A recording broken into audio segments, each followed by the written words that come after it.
शास्त्रों में एक अद्भुत रहस्य छिपा है। हम सब जानते हैं कि भगवान सर्वव्यापक हैं। वे प्रत्येक कण में, प्रत्येक श्वास में, हमारे जीवन के हर मोड़ पर सदा उपस्थित रहते हैं। परंतु फिर भी हमारे प्राचीन ग्रंथ एक गहरा संदेश देते हैं कि भले ही ईश्वर हर क्षण हमारे साथ हों, पर 3 ऐसे पवित्र समय होते हैं जब वे अपने भक्तों के और भी अधिक समीप आ जाते हैं।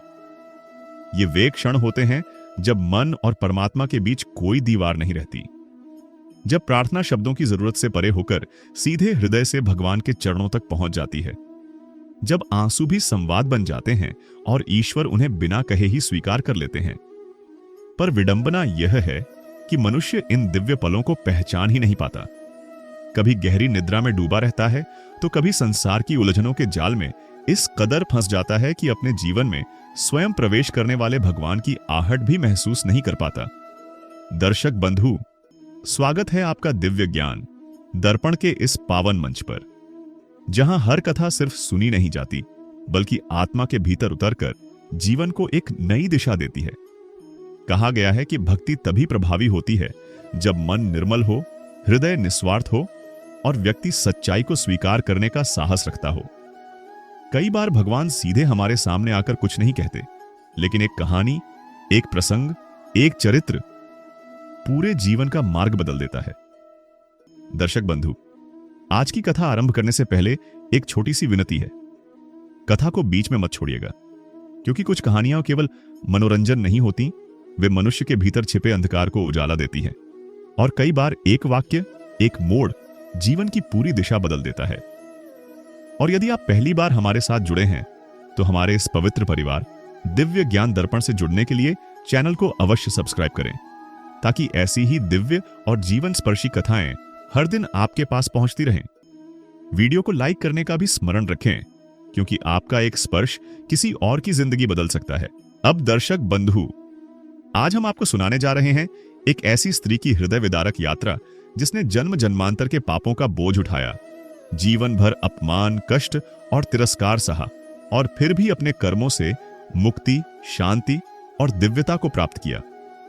आज की कथा है एक साधारण स्त्री अनुष्मा की, जिसका संघर्ष नरक से भी गहरा था, पर जिसका हृदय देवताओं से भी कोमल था। इसी अनुष्मा की अद्भुत यात्रा आज हम शुरू करने जा रहे हैं। बहुत समय पहले की बात है, एक गांव में एक अनुष्मा नामक एक युवा लड़त ढांचकी रहती थी। अनुष्मा एक साधारण, गरीब लेकिन अत्यंत संस्कारी परिवार में जन्मी थी। उसके घर में संपत्ति कम थी, पर प्यार की कोई कमी नहीं थी। पिता मिट्टी के बर्तन बनाकर घर चलाते थे और मां छोटी मोटी सिलाई करती थी, ताकि बेटी के भविष्य में कोई कमी न रहे। अनुष्मा की आंखों में मासूमियत थी और उसके आचरण में ऐसी विनम्रता थी जो आजकल के समय में दुर्लभ है। गांव वाले अक्सर कहते कि यह लड़की भगवान की बनाई कोई विशेष रचना है। न कोई अभिमान, न कोई शिकायत, सिर्फ सेवा और लज्जा का भाव। घर कितना भी गरीब हो, पर उसकी मुस्कान हमेशा वैसी ही सौम्य रहती थी जैसी किसी संत के चेहरे पर होती है। एक दिन गांव में अकस्मात शाही रथ आया। राजा हुकुम सिंह, जो कठोर लेकिन न्यायप्रिय राजा माना जाता था, जंगल भ्रमण से लौटते हुए इसी गांव के पास रुके। जैसे ही वह नदी किनारे पहुंचे, उनकी नजर एक लड़की पर पड़ी, जो घुटनों तक पानी में खड़ी होकर शांत मन से कपड़े धो रही थी। हवा उसके गीले बालों से होकर गुजर रही थी, चेहरे पर सूर्य की किरणें पड़ रही थीं, और आंखों में ऐसी निष्कपट रोशनी थी कि राजा कुछ क्षण तक नजर हटाना ही भूल गया। वह लड़की कोई और नहीं बल्कि अनुष्मा थी। राजा ने पहली बार किसी में इतनी पवित्रता देखी थी। उनका मन वहीं ठहर गया, मानो वर्षों से जिस शांतता की खोज में भटक रहे थे, वह उसी क्षण इस साधारण सी लड़की में मिल गई हो। राजा ने उसके पास जाकर बात करने की कोशिश की, पर अनुष्मा शर्म से कांप गई और तुरंत पानी से निकलकर घर की ओर भाग गई। राजा ने उसके पीछे किसी को नहीं भेजा, बल्कि स्वयं गांव जाकर उसके पिता से मिला। अनुष्मा के पिता की हालत देखकर राजा समझ गए कि यह परिवार कितनी मुश्किलों में दिन काट रहा है। लेकिन राजा के शब्द बेहद विनम्र थे। उन्होंने कहा, आपकी बेटी मुझे अत्यंत पवित्र और योग्य प्रतीत होती है। यदि आप लोग उचित समझें तो मैं उससे विवाह करना चाहता हूं। गरीब पिता की आंखें भर आईं। ऐसा प्रस्ताव उनके लिए किसी चमत्कार से कम नहीं था। अनुष्मा ने राजा को कभी इस दृष्टि से नहीं देखा था, पर पिता के निर्णय और राजा के सच्चे सम्मान को देखकर उसने मौन सहमति दे दी। कुछ ही दिनों बाद भव्य विवाह हुआ और अनुष्मा अब गरीब झोपड़ी की बेटी से पूरे राज्य की रानी बन गई। पर उसका स्वभाव बिल्कुल नहीं बदला। वह महल में भी वही सरलता लेकर आई। राजमहल की दासियां कहती कि इतनी विनम्र रानी उन्होंने कभी नहीं देखी। समय बीतने लगा और अनुष्मा ने महल में सबका दिल जीत लिया। फिर एक दिन परम सुख का क्षण आया। अनुष्मा के यहां एक पुत्र हुआ जिसका नाम रखा गया ननद। यह नाम अनुष्मा के मन के सबसे करीब था और उसके जीवन का सबसे बड़ा सहारा भी। लेकिन संसार में सुख के साथ साथ दुख भी आता है। जैसे ही ननद 3 बरस का हुआ, राजा की नजर एक दूसरी स्त्री पर पड़ी। राज दरबार में आई एक नर्तकी जो सौंदर्य में खूब प्रसिद्ध थी। धीरे धीरे राजा उसके मोह में ऐसे फंसते गए कि उन्होंने राज्य की परंपरा और अपनी पहली रानी के प्रति सम्मान को भी भूलना शुरू कर दिया। महल में विस्पर होने लगे कि राजा दूसरी शादी की तैयारी कर रहे हैं। लोग हैरान थे कि जो रानी अपने गुणों के लिए जानी जाती है, उसी को राजा भूल रहे हैं। अनुष्मा सब सुनती थी पर कुछ बोलती नहीं। उसके स्वभाव में विरोध नहीं बल्कि सहनशीलता थी। उसका ध्यान सिर्फ ननद पर था, लेकिन जीवन ने उसके लिए अभी और गहरे झटके बचा रखे थे। राजा ने नर्तकी से विवाह कर लिया और नई रानी ने आते ही महल का पूरा माहौल बदल दिया। उसने अनुष्मा और ननद से गहरी नफरत की। अनुष्मा हमेशा शांत रहती, पर नई रानी के मन में ऐसा विष था कि वह अनुष्मा की छाया भी अपने पास नहीं देखना चाहती थी। उसने धीरे धीरे राजा के मन में भी अनुष्मा के खिलाफ गलत बातें डालनी शुरू कर दी। कभी कहती कि अनुष्मा अपशकुन है, कभी कहती कि ननद ही महल में अशांति का कारण है। धीरे धीरे राजा का मन भी भ्रम से भरता गया। एक दिन नई रानी ने राजा के सामने मोड़ डाल दिया कि अगर अनुष्मा और उसका पुत्र महल में रहेंगे तो वह महल छोड़कर चली जाएगी।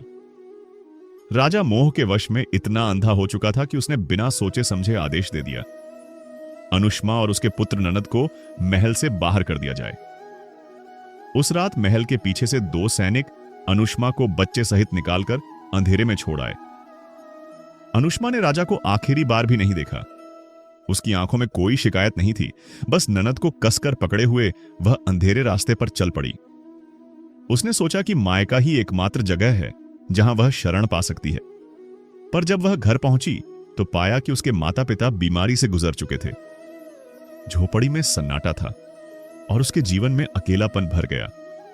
यहां से अनुष्मा की असली परीक्षा शुरू हुई। न घर, न भोजन, न सहारा, सिर्फ एक छोटा बच्चा जिसके लिए उसे जीना था। पर इस निर्दयी संसार में दया हर चेहरे के पीछे नहीं मिलती। कुछ दिनों बाद उसकी मुलाकात एक ऊंट व्यापारी से हुई, जिसने मीठे शब्दों से उसे झांसा दिया कि वह उसे सुरक्षित जगह ले जाएगा और ननद को भी भोजन मिल जाएगा। अनुष्मा मजबूरी में उसके साथ चली गई, लेकिन व्यापारी के मन में कुछ और ही था। यात्रा के दौरान वह उसे बार बार घूरता रहता, ननद को बोझ बताता और अनुष्मा को अजीब प्रस्ताव देता। अनुष्मा ने सब ठुकरा दिया, पर ठुकराना व्यापारी को पसंद नहीं आया। मौका मिलते ही उसने अनुष्मा और ननद को एक मेले में ले जाकर अलग कर दिया। ननद को किसी और के हाथ बेच दिया और अनुष्मा को रात के अंधेरे में कुछ लोगों को सौंप दिया गया, जो उसे सीधा उस जगह ले गए जहां इज्जत नहीं बचती, जहां औरत को इंसान नहीं, सिर्फ एक शरीर समझा जाता है। अनुष्मा की जिंदगी का असली अंधेरा यहीं से शुरू हुआ। अनुष्मा को व्यापारी ने उम्मीद दिलाई थी कि वह उसे और छोटे ननद को किसी सुरक्षित गांव पहुंचाएगा, जहां वह कुछ दिनों के लिए छुपकर रह सके। लेकिन जैसे जैसे रास्ता गहराता गया, उसकी नजरों की गंदगी और इरादे की सच्चाई सामने आने लगी। वह बार बार अनुष्मा को ऐसे घूरता जैसे वह कोई इंसान नहीं, किसी बाजार की चीज हो। ननद उसकी गोद में सोता था और व्यापारी तंज कसते हुए कहता, इतने बड़े बोझ के साथ कौन रखेगा तुम्हें? अगर इस बच्चे से छुटकारा मिल जाए तो तुम कहीं भी रह सकती हो। अनुष्मा का दिल कांप गया। वह ननद को और कसकर पकड़ लेती, जैसे पूरा संसार उससे जबरदस्ती उसका बच्चा छीन लेना चाहता हो। थकान, भूख, अपमान, डर सब मिलकर उसे भीतर से तोड़ रहे थे, लेकिन एक मां के रूप में वह अभी भी लड़ रही थी। वह हर मोड़ पर व्यापारी से दूरी बनाए रखने की कोशिश करती, लेकिन न जाने क्यों उसके कदम फिर भी उसके पीछे चलने को मजबूर थे। शायद इसलिए कि अब उसके पास कोई और रास्ता बचा ही नहीं था। फिर एक दिन एक बड़े मेले में पहुंचकर व्यापारी ने अपना असली रूप दिखा दिया। भीड़ भाड़ के बीच उसने अनुष्मा से ननद को छीन लिया।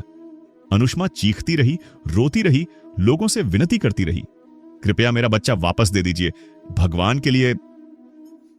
लेकिन व्यापारी ने उसकी विनती को ऐसे अनसुना किया जैसे किसी पशु की आवाज को अनसुना किया जाता है। उसने ननद को कुछ लोगों के हवाले कर दिया और मां की तलाश में रोता हुआ छोटा बच्चा भीड़ में कहीं खो गया। अनुष्मा पागलों की तरह इधर उधर दौड़ती रही, हर बच्चे को पकड़कर देखती कि क्या वह उसका ननद है।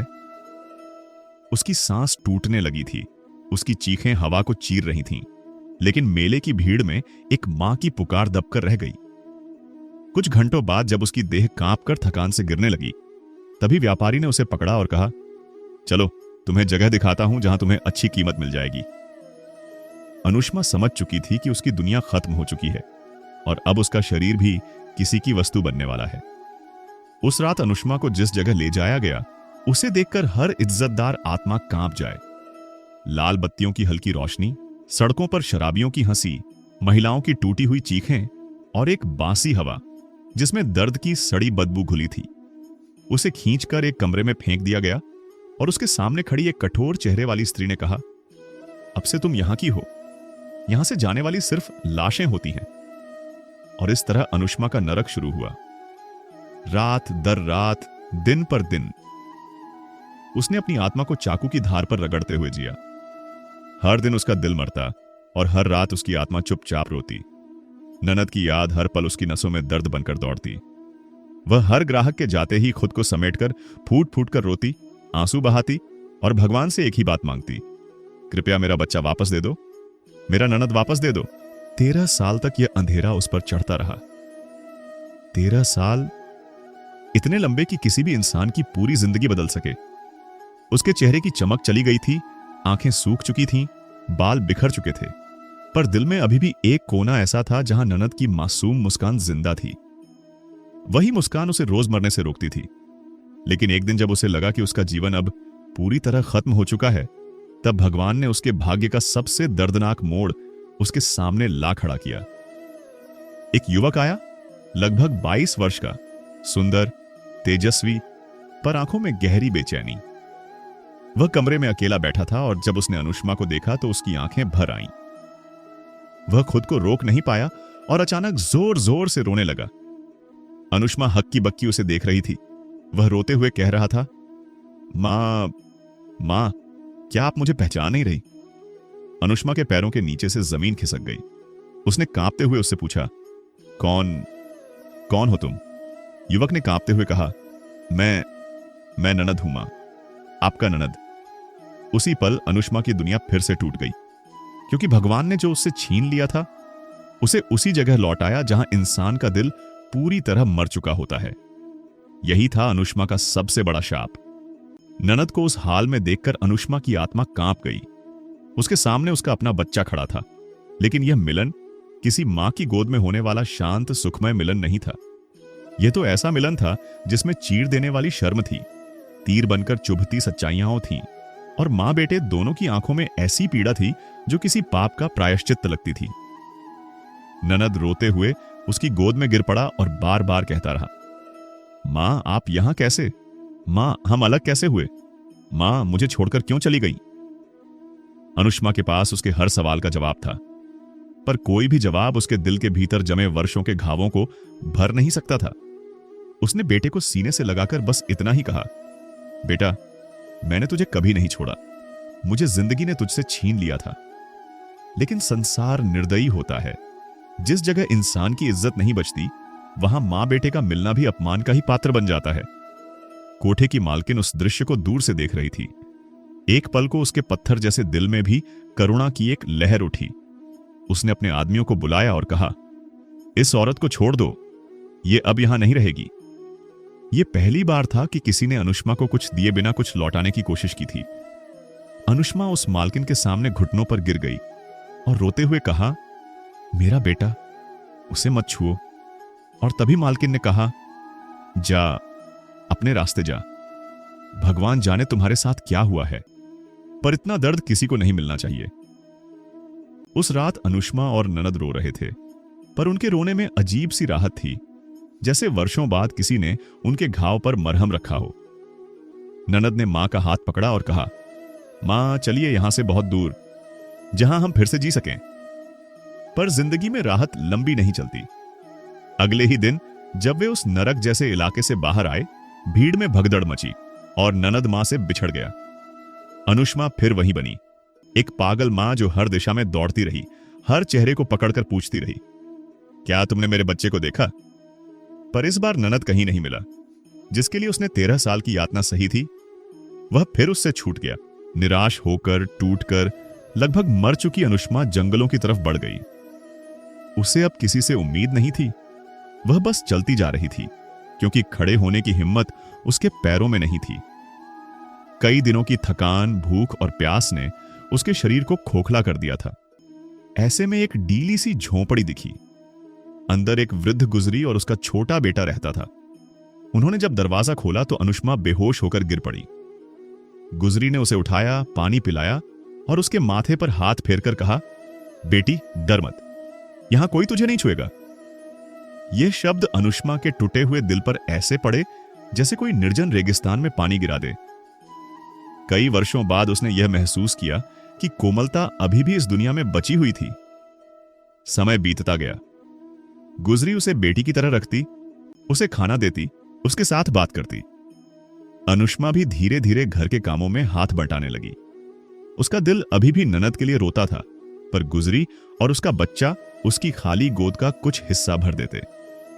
वह बच्चे को अपने ही बेटे की तरह प्यार करती, लेकिन किस्मत को शायद उसकी मुस्कुराहट रास नहीं आती थी। एक दिन गुजरी अचानक बीमार पड़ गई। उसकी सांसें टूटने लगीं और उसने अनुष्मा का हाथ पकड़ा। बेटी, मेरा बच्चा, इसका ध्यान रखना। और कुछ ही घंटों में वह संसार छोड़ गई। फिर एक बार अनुष्मा अकेली थी, लेकिन इस बार उसके साथ किसी और का बच्चा था। कई महीनों तक वह गुजरी के बेटे को पालती रही, उसे कहानियां सुनाती, उसे गोद में लेकर सोती। उसका सारा प्रेम उसी छोटे बच्चे में ढल गया था। पर जंगल में रहना आसान नहीं होता। जंगल में कई बार लकड़ी लानी पड़ती थी। एक दिन लकड़ी बीनते बीनते वह पहाड़ी के ऊपरी हिस्से तक चली गई। बारिश का मौसम था और जमीन फिसलन भरी। अचानक उसका पैर फिसला और वह पूरे शरीर के साथ नीचे की ओर लुढ़कती चली गई। पेड़, पत्थर, कांटे, सबने उसके शरीर को नोच डाला। नीचे पहुंचकर उसका सिर जोर से चट्टान से टकराया और वह बेहोश हो गई। गांव वालों ने सुबह उसे देखा और सोचा कि वह मर चुकी है। उन्होंने शरीर को उठाया और जंगल के किनारे छोड़ दिया, क्योंकि उन्हें लगा कि जानवर खुद उसका अंत कर देंगे। लेकिन अनुष्मा मरी नहीं थी। वह कई घंटे बाद जागी और देखा कि उसका शरीर हिल भी नहीं पा रहा। दर्द इतना गहरा था कि सांस लेना भी भारी लग रहा था।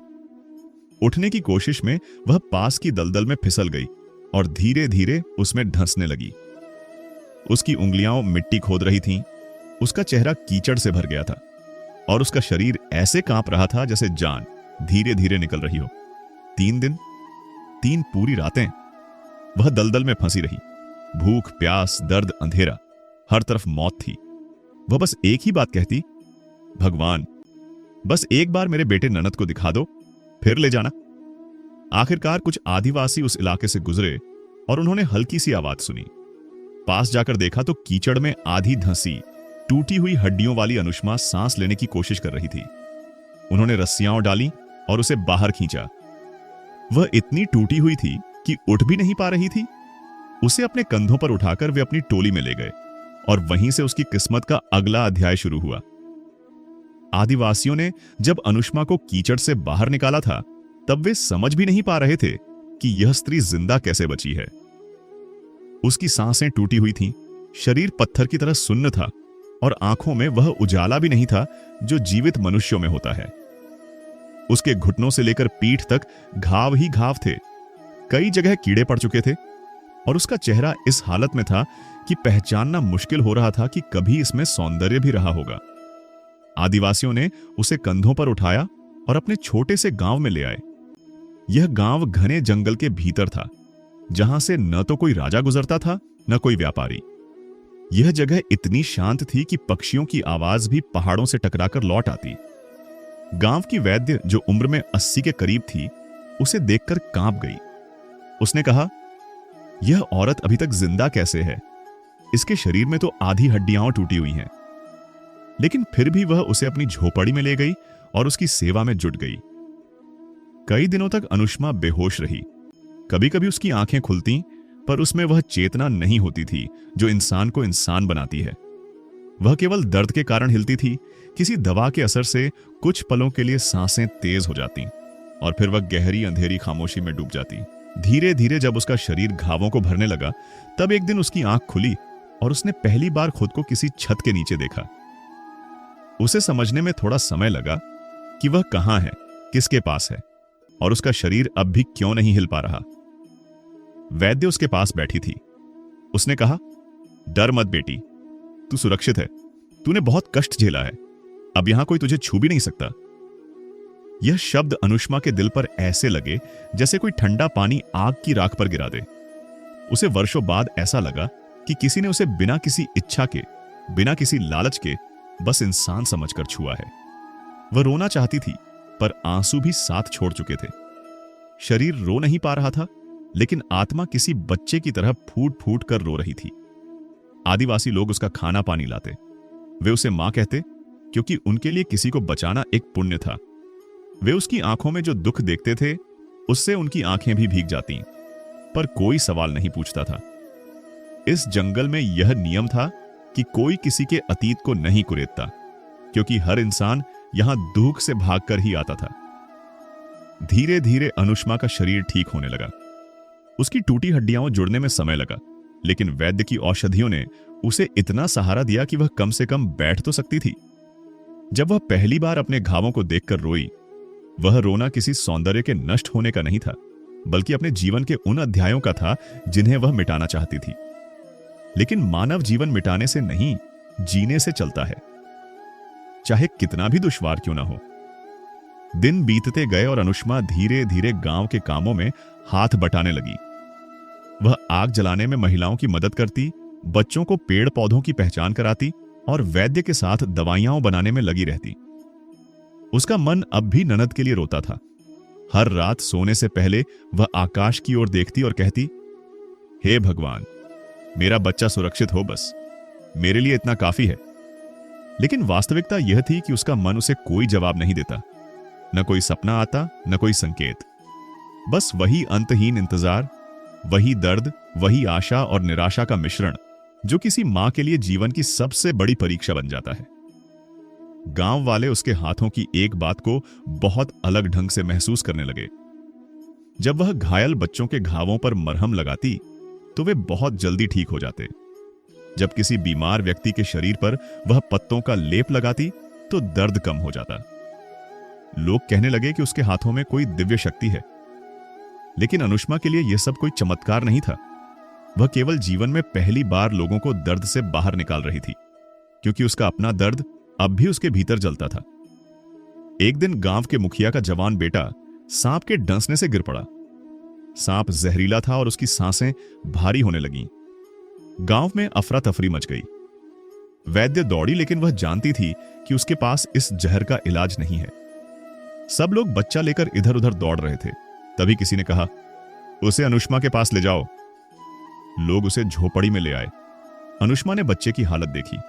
उसकी आंखें पलट रही थीं, सांसें तेज थीं और शरीर फड़क रहा था। जहां सांप ने काटा था, वहां की नसें नीली पड़ चुकी थीं। वह घबराई नहीं, बल्कि एकदम शांत हो गई। उसने वैद्य द्वारा सिखाई गई जड़ी बूटियों को कुचलकर पेस्ट बनाया, बच्चे की नसों पर लगाया और उसके शरीर से झर बाहर खींचने के लिए गर्म पत्थर का उपयोग किया। उसके हाथ तेजी से काम कर रहे थे, मानो इन्हें कोई अनदेखी शक्ति चला रही हो। कुछ ही समय में बच्चा शांत होने लगा। उसकी सांसें धीमी हुईं, लेकिन स्थिर थीं। कुछ घंटे बाद उसने आंखें खोल दी। गांव वाले खुशी से झूम उठे। उन्होंने अनुष्मा को गले लगाने की कोशिश की, पर वह पीछे हट गई। उसे आदत नहीं रही थी कि कोई उसे सम्मान से छुए। लंबे समय तक उसका शरीर सिर्फ यातना के लिए छुआ गया था। अब किसी का प्रेम भरा स्पर्श भी उसके लिए डर जैसा लगता था। लेकिन गांव वालों ने समझा। उन्होंने उसे दूर से ही प्रणाम किया और कहा, तुम देवी हो, तुम इस गांव पर कृपा कर रही हो। यह वह पहला पल था जब किसी ने अनुष्मा के लिए देवी शब्द बोला था। वह कांप उठी। जिस औरत ने अपना जीवन नर्क में गुजारा था, उसे अब लोक देवी कह रहे थे। यह विरोधाभास उसे विचलित कर गया। उसने उस रात भगवान से कहा, हे प्रभु, क्या मैं सच में किसी की सहायता करने योग्य हूं? मैं तो खुद पाप और अपमान में जल चुकी हूं। लेकिन अगले ही क्षण उसके मन में आवाज आई, जो व्यक्ति पीड़ा से गुजरता है वही दूसरों की पीड़ा समझ सकता है। जो जल चुका है वही दिया बनकर रोशनी कर सकता है। यही वह पल था जब अनुष्मा ने इस गांव में रहने का निर्णय कर लिया। लेकिन जीवन अभी भी उसकी परीक्षा पूरी नहीं करना चाहता था। एक दिन दूर पहाड़ी पर रहने वाले लकड़हारे आदिवासी उसका आभार मानने के लिए आए। उन्होंने कहा, हमने सुना है तुमने मुखिया के बेटे की जान बचाई। हम 1 हफ्ते बाद होने वाले पर्व पर तुम्हें सम्मान देना चाहते हैं। पहले उसने मना कर दिया। उसे किसी सम्मान की आदत ही नहीं थी। लेकिन गांव वालों के आग्रह पर उसने हामी भर दी। हफ्ता बीतते बीतते जंगल भी हरा हो गया। पक्षियों की आवाज और बच्चों की हंसी से गांव में उत्सव जैसा माहौल था। हर घर में कुछ न कुछ बन रहा था। लोग नाच गान की तैयारी कर रहे थे। महिलाएं रंगीन कपड़े निकाल रही थीं। जब पर्व का दिन आया तो पूरा गांव इकट्ठा था। लोग अनुष्मा को बुलाने गए। उसने अपने फटे पुराने वस्त्र धोए, अपने बालों को बांधा और झोपड़ी से बाहर आई। वह धीरे धीरे गांव के चौक की ओर बढ़ी। लोग उसे देखकर मुस्कुराए, हाथ जोड़कर प्रणाम किया।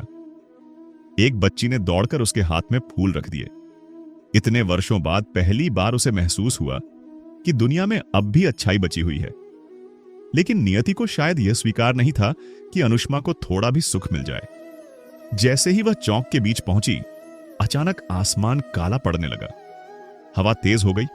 ऐसा लगा जैसे जंगल खुद चेतावनी दे रहा हो। गांव वालों ने आसमान की ओर देखा। कुछ ही पलों में धरती पर हलचल मच गई। बाहरी जंगलों से आदमखोर डाकुओं का एक समूह आ गया। वे खून के प्यासे थे और गांव की औरतें उनके लिए धन से अधिक आकर्षक थीं। वे गांव में तलवारें घुमाने लगे, लोगों को पकड़कर बांधने लगे।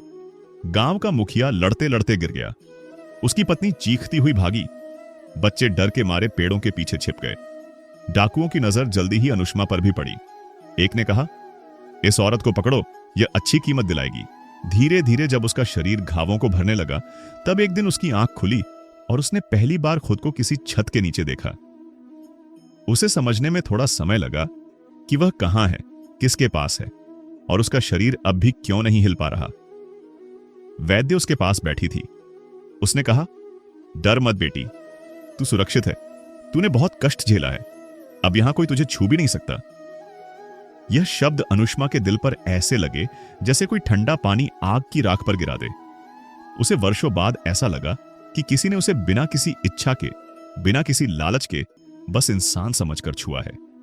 वह रोना चाहती थी, पर आंसू भी साथ छोड़ चुके थे। शरीर रो नहीं पा रहा था, लेकिन आत्मा किसी बच्चे की तरह फूट फूट कर रो रही थी। आदिवासी लोग उसका खाना पानी लाते। वे उसे मां कहते, क्योंकि उनके लिए किसी को बचाना एक पुण्य था। वे उसकी आंखों में जो दुख देखते थे, उससे उनकी आंखें भी भीग जाती, पर कोई सवाल नहीं पूछता था। इस जंगल में यह नियम था कि कोई किसी के अतीत को नहीं कुरेदता, क्योंकि हर इंसान यहां दुख से भागकर ही आता था। धीरे धीरे अनुष्मा का शरीर ठीक होने लगा। उसकी टूटी हड्डियां जुड़ने में समय लगा, लेकिन वैद्य की औषधियों ने उसे इतना सहारा दिया कि वह कम से कम बैठ तो सकती थी। जब वह पहली बार अपने घावों को देखकर रोई, वह रोना किसी सौंदर्य के नष्ट होने का नहीं था, बल्कि अपने जीवन के उन अध्यायों का था जिन्हें वह मिटाना चाहती थी। लेकिन मानव जीवन मिटाने से नहीं, जीने से चलता है, चाहे कितना भी दुश्वार क्यों ना हो। दिन बीतते गए और अनुष्मा धीरे धीरे गांव के कामों में हाथ बटाने लगी। वह आग जलाने में महिलाओं की मदद करती, बच्चों को पेड़ पौधों की पहचान कराती और वैद्य के साथ दवाइयां बनाने में लगी रहती। उसका मन अब भी ननद के लिए रोता था। हर रात सोने से पहले वह आकाश की ओर देखती और कहती, हे भगवान, मेरा बच्चा सुरक्षित हो, बस मेरे लिए इतना काफी है। लेकिन वास्तविकता यह थी कि उसका मन उसे कोई जवाब नहीं देता। न कोई सपना आता, न कोई संकेत।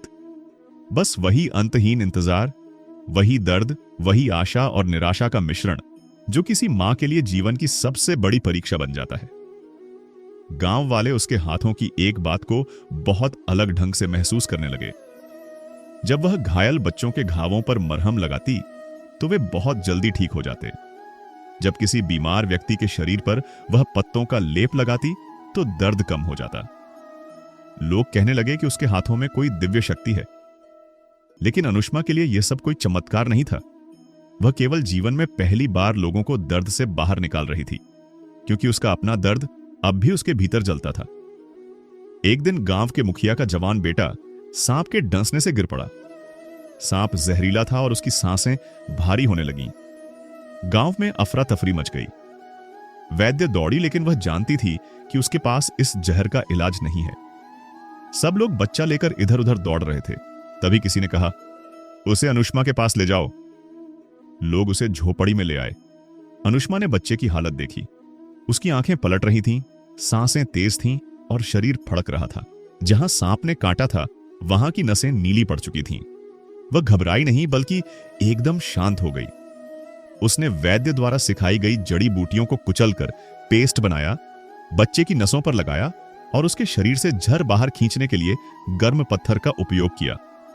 उसके हाथ तेजी से काम कर रहे थे, मानो इन्हें कोई अनदेखी शक्ति चला रही हो। कुछ ही समय में बच्चा शांत होने लगा। उसकी सांसें धीमी हुईं, लेकिन स्थिर थीं। कुछ घंटे बाद उसने आंखें खोल दी। गांव वाले खुशी से झूम उठे। उन्होंने अनुष्मा को गले लगाने की कोशिश की, पर वह पीछे हट गई। उसे आदत नहीं रही थी कि कोई उसे सम्मान से छुए। लंबे समय तक उसका शरीर सिर्फ यातना के लिए छुआ गया था। अब किसी का प्रेम भरा स्पर्श भी उसके लिए डर जैसा लगता था। लेकिन गांव वालों ने समझा। उन्होंने उसे दूर से ही प्रणाम किया और कहा, तुम देवी हो, तुम इस गांव पर कृपा कर रही हो। यह वह पहला पल था जब किसी ने अनुष्मा के लिए देवी शब्द बोला था। वह कांप उठी। जिस औरत ने अपना जीवन नर्क में गुजारा था, उसे अब लोग देवी कह रहे थे। यह विरोधाभास उसे विचलित कर गया। उसने उस रात भगवान से कहा, हे प्रभु, क्या मैं सच में किसी की सहायता करने योग्य हूं? मैं तो खुद पाप और अपमान में जल चुकी हूं। लेकिन अगले ही क्षण उसके मन में आवाज आई, जो व्यक्ति पीड़ा से गुजरता है वही दूसरों की पीड़ा समझ सकता है। जो जल चुका है वही दिया बनकर रोशनी कर सकता है। यही वह पल था जब अनुष्मा ने इस गांव में रहने का निर्णय कर लिया। लेकिन जीवन अभी भी उसकी परीक्षा पूरी नहीं करना चाहता था। एक दिन दूर पहाड़ी पर रहने वाले लकड़हारे आदिवासी उसका आभार मानने के लिए आए। उन्होंने कहा, हमने सुना है तुमने मुखिया के बेटे की जान बचाई। हम 1 हफ्ते बाद होने वाले पर्व पर तुम्हें सम्मान देना चाहते हैं। पहले उसने मना कर दिया। उसे किसी सम्मान की आदत ही नहीं थी, लेकिन गांव वालों के आग्रह पर उसने हामी भर दी। हफ्ता बीतते बीतते जंगल भी हरा हो गया। पक्षियों की आवाज और बच्चों की हंसी से गांव में उत्सव जैसा माहौल था। हर घर में कुछ न कुछ बन रहा था। लोग नाच गान की तैयारी कर रहे थे। महिलाएं रंगीन कपड़े निकाल रही थीं। जब पर्व का दिन आया तो पूरा गांव इकट्ठा था। लोग अनुष्मा को बुलाने गए। उसने अपने फटे पुराने वस्त्र धोए, अपने बालों को बांधा और झोपड़ी से बाहर आई। वह धीरे धीरे गांव के चौक की ओर बढ़ी। लोग उसे देखकर मुस्कुराए, हाथ जोड़कर प्रणाम किया। एक बच्ची ने दौड़कर उसके हाथ में फूल रख दिए। इतने वर्षों बाद पहली बार उसे महसूस हुआ कि दुनिया में अब भी अच्छाई बची हुई है। लेकिन नियति को शायद यह स्वीकार नहीं था कि अनुष्मा को थोड़ा भी सुख मिल जाए। जैसे ही वह चौक के बीच पहुंची, अचानक आसमान काला पड़ने लगा। हवा तेज हो गई। ऐसा लगा जैसे जंगल खुद चेतावनी दे रहा हो। गांव वालों ने आसमान की ओर देखा। कुछ ही पलों में धरती पर हलचल मच गई। बाहरी जंगलों से आदमखोर डाकुओं का एक समूह आ गया। वे खून के प्यासे थे और गांव की औरतें उनके लिए धन से अधिक आकर्षक थीं। वे गांव में तलवारें घुमाने लगे, लोगों को पकड़कर बांधने लगे। गांव का मुखिया लड़ते लड़ते गिर गया। उसकी पत्नी चीखती हुई भागी। बच्चे डर के मारे पेड़ों के पीछे छिप गए। डाकुओं की नजर जल्दी ही अनुष्मा पर भी पड़ी। एक ने कहा, इस औरत को पकड़ो, यह अच्छी कीमत दिलाएगी। उसकी रगों में बचा हुआ खून जैसे जम गया। 13 साल की यातनाएं उसकी आंखों में बिजली की तरह चमकी। वह पीछे हटने लगी, लेकिन एक डाकू ने उसके हाथ पकड़ लिए। उसका शरीर कांप रहा था। वह चिल्लाई नहीं। उसकी चीखें पहले ही इस दुनिया में खत्म हो चुकी थीं। वह बस भगवान से कह रही थी, हे प्रभु, नहीं, अब नहीं, मुझे फिर से मत बेच देना। लेकिन इस बार परिस्थितियां अलग थीं। डाकुओं ने जैसे ही उसे पकड़ने की कोशिश की, गांव के लड़के और औरतें एकत्र हुए। वे अब डरे हुए नहीं थे। उनके मन में अब वह डर नहीं था जो पहले था, क्योंकि वे जानते थे कि यह महिला, यह टूटी हुई स्त्री उनका जीवन बचा रही है। दो युवक डाकू पर टूट पड़े। उन्होंने लकड़ी और पत्थरों से उस आदमी को मार गिराया। बाकी डाकू यह देखकर बौखला गए। गांव पूरा युद्ध भूमि बन गया। अनुष्मा भय से जड़ हो गई थी। वह यह सब होते देख रही थी, लेकिन कुछ कर नहीं पा रही थी। तभी एक डाकू उसके पास आकर बोला, तू ही है ना वह जिसे लोग देवी कहते हैं? चल, मुझे भी तेरी देवी वाली कृपा दिखा दे। उसके शब्दों में घृणा थी। वह उसे खींचने ही वाला था कि अचानक एक तीर उसकी पीठ पर लगा। वह वहीं गिर पड़ा। आदिवासी तीरंदाजों ने जंगल से ही हमला शुरू कर दिया था। कुछ ही देर में डाकू अपनी जान बचाकर भागने लगे। गांव में घायलों की चीखें थीं, खून से सना रास्ता था, टूटे घर थे और बीच में खड़ी अनुष्मा, जिसका शरीर कांप रहा था, सांसें तेज थीं और आंखों में वही पुराना डर तैर रहा था। लोग उसके पास आए, लेकिन उसने किसी को पास नहीं आने दिया। उसने अपने सीने पर हाथ रखकर पीछे हटते हुए कहा, मुझे मत छुओ, मैं बदनसीब हूं। जो भी मेरे करीब आता है वह मरता है, वह दुख पाता है। गांव वाले चौंक गए। पहली बार उन्होंने उसे इस तरह टूटते देखा। वह जमीन पर बैठ गई और रोने लगी, जैसे वर्षों का दर्द एक झटके में बाहर आ गया हो। खूब देर तक वह रोती रही। गांव की वृद्ध वैद्य उसके पास आई और उसके कंधे पर हल्के से हाथ रखा। उसने कहा, तू बदनसीब नहीं है बेटी, तू उन लोगों में से है जिसे भगवान अपनी अग्नि में तपाकर सोना बनाते हैं।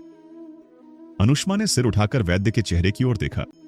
उसकी आंखें अब भी भीगी थीं, लेकिन उनमें एक सवाल था, क्या वह सच में किसी के लिए रोशनी बन सकती थी, या उसका जीवन केवल अंधेरों से भरा था? गांव वालों ने उसकी सेवा में और भी प्रेम से जुटना शुरू किया। वे हर छोटी बड़ी चीज में उसकी मदद करते। बच्चे अब भी उसे मां कहते। बूढ़े उसके पैरों में झुककर आशीर्वाद लेते। पर अनुष्मा के भीतर एक तूफान चल रहा था।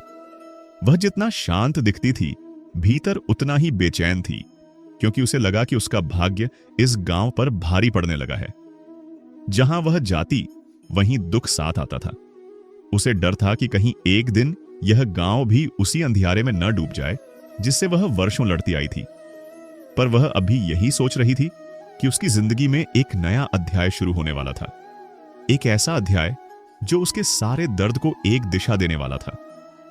जिस दिशा में चलते हुए वह अपने उस ननद तक पहुंचने वाली थी, जिसे वह वर्षों से ढूंढ रही थी, जिसकी याद में वह हर रात टूटती थी और जिसकी मासूम आंखों ने उसकी आत्मा को कभी मरने नहीं दिया।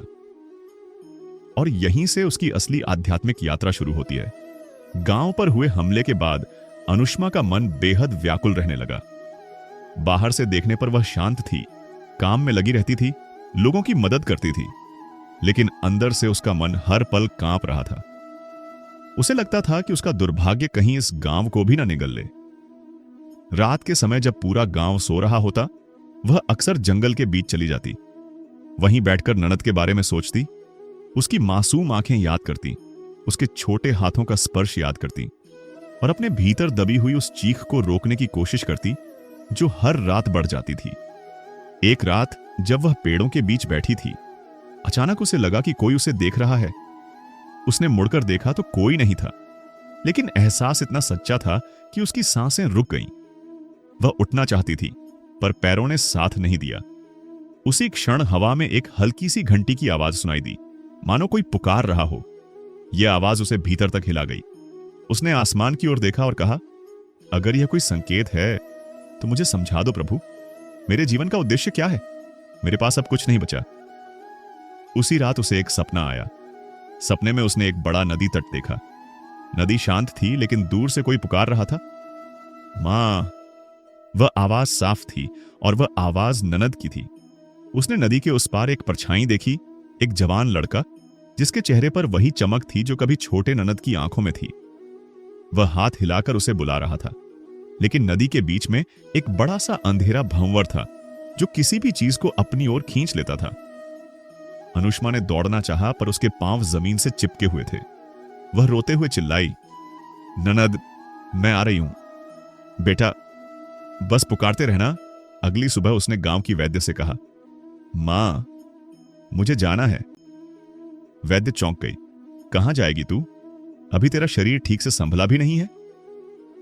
अनुष्मा ने धीमी आवाज में कहा, जिसे मैं ढूंढ रही हूं वह कहीं मेरी राह देख रहा है। मुझे जाना होगा। अगर मैंने यह कदम अब नहीं उठाया तो शायद मैं कभी नहीं उठाऊंगी। वैद्य ने समझ लिया कि यह निर्णय किसी मनुष्य का नहीं बल्कि नियति का है। उसने सिर हिलाकर कहा, ठीक है बेटी, जंगल तुझे रास्ता दिखा देगा, लेकिन जा अकेली मत। पहाड़ों के पार एक नदी है, वहां एक संत रहते हैं, वे यात्रियों को रास्ता दिखाते हैं। हो सके तो उन्हीं से मिलना। गांव वालों को जब पता चला कि अनुष्मा जा रही है, सब उसकी आंखों में आंसू भर आए। वे अब उसे केवल एक स्त्री नहीं बल्कि किसी शक्ति की तरह देखने लगे थे। बच्चों ने उसके पास आकर उसके पैरों को छुआ, बूढ़ों ने आशीर्वाद दिया, पर अनुष्मा के मन में केवल एक ही छवि थी, ननद की। वह यात्रा पर निकल पड़ी। जंगल घना था, रास्ता ऊबड़ खाबड़ था, लेकिन उसके अंदर एक दृढ़ संकल्प था जिसे कोई दुख तोड़ नहीं सकता था। 3 दिन की यात्रा के बाद वह उस नदी के तट पर पहुंची जो बिल्कुल वैसी ही थी जैसी उसने सपने में देखी थी। नदी शांत थी, लेकिन उसकी लहरों में एक गंभीरता थी। तट पर एक साधु बैठे थे। उनकी दाढ़ी सफेद, शरीर कृशकाय, लेकिन आंखें चमकती थीं, मानो सब कुछ जानती हों। अनुष्मा उनके पास गई और हाथ जोड़कर बोली, महाराज, मैं अपने बेटे को ढूंढ रही हूं। वह वर्षों पहले मुझसे बिछड़ गया था। मुझे बताया गया कि आप मार्गदर्शन कर सकते हैं। साधु ने उसे देखा और कहा, जिसे तू ढूंढ रही है वह भी तुझे ढूंढ रहा है, लेकिन तुम दोनों के बीच कई जन्मों का आड़ है। अगर तू यह यात्रा पूरी कर ले तो मिलन निश्चित है। अनुष्मा के दिल में आशा जागी। कृपया मुझे राह दिखाइए महाराज। साधु ने एक लंबा श्वास लिया और कहा, पहाड़ों के पार एक बड़ा नगर है, वहां राजा की फौज पहुंची हुई है। लगता है किसी बड़े अपराधी की खोज चल रही है। उस नगर के बीच में एक अनाथालय है। वहां एक युवक है जो हर आने वाली स्त्री को देखकर अपनी मां ढूंढता है। उसका नाम ननद है। यह सुनते ही अनुष्मा जमीन पर गिर पड़ी। उसके हाथ कांप रहे थे। वह रोते हुए बोली, महाराज, वही मेरा बेटा है। साधु ने सिर हिलाया, हां, वह तेरा ही है, लेकिन अगर तू वहां पहुंचती है तो सावधान रहना। राजा का शासन बदल गया है। दरबार में अब नई रानी का बेटा बैठता है जो अनुष्मा नाम भी सुनना पसंद नहीं करता। अनुष्मा के भीतर एक कंपी दौड़ गई। उसे राजा का चेहरा याद आया, वही व्यक्ति जिसने उसे महल से निकाल दिया था, जिसने उसके जीवन को मौत से बदतर बना दिया था। वह समझ गई कि यह यात्रा शारीरिक कम और मानसिक अधिक है। वह संत को प्रणाम करके आगे बढ़ गई। पहाड़ों का रास्ता कठिन था, जगह जगह जानवरों के पद चिन्ह थे। कई बार वह घबराती, पर उसके कदम वापस नहीं लौटते थे। जब वह थक कर बैठ जाती तो उसे ननद की आवाज याद आती, मां आओ, और वह फिर उठ खड़ी होती। आखिरकार वह बड़े नगर में पहुंची। यह वही नगर था जहां कभी वह रानी बनकर आई थी। अब वह बिल्कुल बदल चुका था। सड़कों पर सैनिक थे, लोग डरे हुए थे, और राज दरबार के बाहर कड़ी चौकसी थी। उसने किसी से पूछा, यह इतनी सुरक्षा क्यों? आदमी ने धीरे से कहा, रानी ने आदेश दिया है कि अनुष्मा नाम की कोई स्त्री इस नगर में दिखाई दे तो उसे तुरंत पकड़ लिया जाए। कहते हैं वह अपशकुन है। अनुष्मा के पैरों तले जमीन खिसक गई। उसका नाम ही अब अपराध बन चुका था। उसने सिर पर घूंघट डाल लिया और भीड़ में खो गई। वह नगर के बीचों बीच बने अनाथालय में पहुंची। वहां बच्चों की आवाजें आ रही थीं। अंदर जाकर उसने एक वृद्ध संचालक स्त्री को देखा। उसने नम्रता से पूछा, माता, यहां ननद नाम का कोई युवक है क्या? संचालक ने चौंक कर कहा, तुम उसे क्यों ढूंढ रही हो? अनुष्मा की आवाज कांप गई। मैं उसकी मां हूं। संचालक की आंखें फैल गईं। उसने अनुष्मा का घूंघट हटाया और कांपते स्वर में बोली, तो तुम वही हो जिसे वर्षों से वह रो रो कर याद करता है। अनुष्मा की आंखों से आंसू गिरने लगे।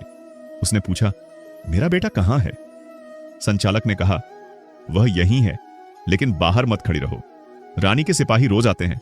उन्होंने आदेश दिया है कि अगर ननद बाहर मिला तो उसे पकड़ा जाए। तुम अंदर आ जाओ। अनुष्मा झट से अंदर चली गई। संचालक ने एक छोटे कमरे का दरवाजा खोला और कहा, वह अंदर है। अनुष्मा के शरीर में बिजली दौड़ गई। उसने दरवाजा खोला और देखा एक युवक फर्श पर बैठा है, हाथों में एक पुरानी कपड़े की गठरी लिए हुए। उसके चेहरे पर दर्द था, पर आंखों में वही मासूम चमक, वही निशानी जो कभी छोटे ननद की थी। उसके बाल बिखरे हुए थे, कपड़े मैले थे, पर शराफत आज भी उसके चेहरे से टपकती थी। अनुष्मा ने कांपते हुए कहा, ननद। युवक जैसे पत्थर का बन गया। उसने धीरे धीरे सिर उठाया, उसकी आंखें फैलीं, वह कांप उठा, उसके होंठ हिले। मां। यह एक शब्द अनुष्मा के जीवन का सबसे बड़ा वरदान था। वह दौड़कर उसके पास गई और उसे गले लगा लिया। दोनों फूट फूट कर रोने लगे, जैसे वर्षों का दर्द, अकेलापन, भय और तड़प एक ही क्षण में टूटकर बाहर आ गया हो। ननद रोते हुए कहता रहा, मां, मैं रोज मंदिर में जाकर प्रार्थना करता था कि आप आ जाएं। मैं हर आने वाली स्त्री के चेहरे में आपका चेहरा देखता था। मां, आप कहां थीं? मैंने आपको हर जगह ढूंढा। अनुष्मा के पास कोई उत्तर नहीं था। उसने बस उसके सिर को चूमा और कहा, बेटा, मुझे जीवन ने तुझसे छीन लिया था, पर मैंने तुझे कभी छोड़ा नहीं। मिलन इतना पवित्र था कि संचालक भी आंसू रोक न सकी, लेकिन यह सुख ज्यादा देर टिक नहीं सका। बाहर सिपाहियों की आवाज आने लगी, अनाथालय की तलाशी लो। रानी को खबर मिली है कि अनुष्मा इस नगर में दिखी है। संचालक घबराई हुई बोली, तुम्हें अभी निकलना होगा। अगर सिपाहियों ने तुम्हें यहां पकड़ लिया तो दोनों को मार दिया जाएगा। ननद ने मां का हाथ पकड़ लिया। मां, मैं आपको फिर नहीं खोऊंगा, चाहे जो हो जाए, हम साथ रहेंगे। दोनों पिछली दीवार के छोटे दरवाजे से निकलकर नगर से बाहर की ओर भागने लगे। सिपाही पीछे पीछे चिल्लाते हुए दौड़ रहे थे। रास्ता पथरीला था, भीड़ में लोग घबरा रहे थे। अनुष्मा के पैरों में दर्द उठा, लेकिन उसने बेटे का हाथ नहीं छोड़ा। वे नगर के बाहर जंगल में घुस गए। सिपाही पीछे थे, लेकिन रास्ता संकरा था। दोनों भागते रहे, जब तक कि दूर पहाड़ी पर सूर्य अस्त नहीं हो गया। अंधेरा छा गया था। जैसे ही वे पहाड़ी की चोटी पर पहुंचे, अनुष्मा की सांसें टूट रही थीं। उसने ननद की ओर देखा। उसकी आंखों में भय था, पर मां को खो देने का भय नहीं, मां को बचाने का संकल्प। अचानक सिपाही घाटी के दूसरे छोर से प्रकट हो गए। उनके तीर तैयार थे। एक अधिकारी चिल्लाया, उन्हें पकड़ लो, रानी का आदेश है, जीवित लाओ। ननद ने मां को पीछे किया और बोला, आप रुकिए, मैं उन्हें रोकता हूं। अनुष्मा डर गई। नहीं बेटा, तू नहीं। लेकिन सिपाही तेजी से पास आ रहे थे। ननद ने जमीन से एक बड़ा पत्थर उठाया। उसकी आंखों में वर्षों का रोका हुआ साहस चमक रहा था। उसने कहा, मां, आप मुझे मौत से नहीं बचा रही, आप मुझे मिलने का जो हक मिला है उसे बचा रही हैं। वह सिपाहियों की ओर दौड़ा। उन्होंने तीर चलाए। ननद ने कई तीर अपने सीने पर ले लिए। वह गिर पड़ा। अनुष्मा चीख उठी। वह उसके पास दौड़ी। ननद खून में लथपथ था। उसने मां का हाथ पकड़ा और धीरे से कहा, मां, भगवान ने हमें मिलाया, अब मैं शांति से जा सकता हूं। आप मेरे लिए रोइए मत। मेरा जन्म केवल आपको फिर से उठाने के लिए था। उसके हाथ ढीले पड़ गए। उसकी सांस ठंडी हो गई। अनुष्मा ने उसे सीने से चिपका लिया। उसने आसमान की ओर देखा और फूटकर रो पड़ी। उसकी चीख जंगल में गूंज उठी। हवा स्थिर हो गई। पक्षी मौन हो गए, मानो पूरा प्रकृति इस मां का मातम मना रहा था। सिपाही पास पहुंच गए, लेकिन उसके रोने को सुनकर ठिठक गए। अधिकारी बोला, इस औरत ने जिसे सब प्यार किया, उसने क्या अपराध किया? हम क्यों इस निर्दोष को पकड़ें? कई सिपाही रोने लगे। अधिकारी ने कहा, हथियार नीचे रखो, हम किसी मां के दुहक को कैद नहीं कर सकते। वे धीरे धीरे पीछे हट गए और वहां से चले गए। अनुष्मा ने रात भर अपने बेटे को गोद में रखा। जब सूरज उगा, उसने उसे नदी के किनारे ले जाकर अंतिम संस्कार किया। उसकी आंखों में आंसू थे, लेकिन मन में शांति थी, क्योंकि ननद अब दर्द से मुक्त था। उस रात उसे वही दिव्य पुरुष दिखे जो पहले सपने में आए थे। उन्होंने कहा, तेरी परीक्षा पूरी हुई। तूने अपने कर्मों से वह स्थान पा लिया है जहां देवता भी पहुंचने के लिए तप करते हैं। तू अब इस धरती पर लोगों का दर्द बांटने आई है। अब तेरे जीवन का उद्देश्य दूसरों के घाव भरना है। सुबह जब गांव वालों ने नदी के किनारे एक स्त्री को बैठे देखा, उसके पीछे दिव्य प्रकाश फैला था। उन्होंने उसे देखा और कहा, यही हमारी देवी है। अनुष्मा अब किसी की पत्नी नहीं, न किसी की रानी, न किसी की बंदनी थी। अब वह लोगों की आशा थी, पीड़ा में डूबे हर इंसान की रोशनी थी। उसका जीवन उसके दुख से नहीं, उसके त्याग से अमर हुआ। और इस तरह एक मां जिसने नरक का हर रूप देखा था, अब इस दुनिया के लिए आशीर्वाद बन गई। दर्शक बंधु, जीवन कभी कभी हमें ऐसे घाव देता है जो हमसे हमारी पूरी हिम्मत, हमारे पूरे अस्तित्व को छीन लेते हैं। पर वही घाव अगर हम सहन कर लें, अगर टूटकर भी उठ जाए, तो वही घाव हमें उस ऊंचाई तक पहुंचा देते हैं जहां साधारण मनुष्य पहुंच ही नहीं पाते। अनुष्मा की कहानी दुख की कहानी नहीं है, यह उस आत्मबल की कहानी है जो हर मनुष्य के भीतर सोया हुआ है, पर जागता तभी है जब जीवन हमें अंधेरे में धकेल देता है। एक मां जिसने अपना सब कुछ खो दिया, जिसने नरक का हर रूप देखा, जिसे संसार ने ठुकरा दिया, वही मां अंत में प्रकाश बन गई, क्योंकि उसने अपने दर्द को अभिशाप नहीं, अपनी शक्ति बना लिया। कभी कभी भगवान हमें उस राह पर भेजते हैं जहां हम चलना नहीं चाहते, पर वहीं हमें हमारा सच्चा स्वरूप मिलता है। अनुष्मा को दुख मिला, अकेलापन मिला, अपमान मिला, पर अंत में उसे वह मिल गया जिसे पाने के बाद इंसान कभी भी खाली नहीं रहता। अपनी पहचान, अपना उद्देश्य, अपनी दिव्यता। दर्शक बंधु, यह कहानी यहीं पूरी होती है, लेकिन इससे मिलने वाला संदेश आपके जीवन में आज भी उतना ही सत्य है जितना सदियों पहले था, कि चाहे कितना भी अंधेरा क्यों ना हो, ईश्वर एक न एक दिन आपको आपकी मंजिल तक जरूर ले जाते हैं। देर होती है, अंधेरा घना होता है, पर जब प्रकाश आता है तो सारी उम्र के घाव भी चंगा हो जाते हैं। यदि यह कथा आपके हृदय को छू गई हो तो इसे दूसरों तक अवश्य पहुंचाए। शायद किसी की टूट चुकी आत्मा को इस कहानी का एक वाक्य ही नया जीवन दे दे।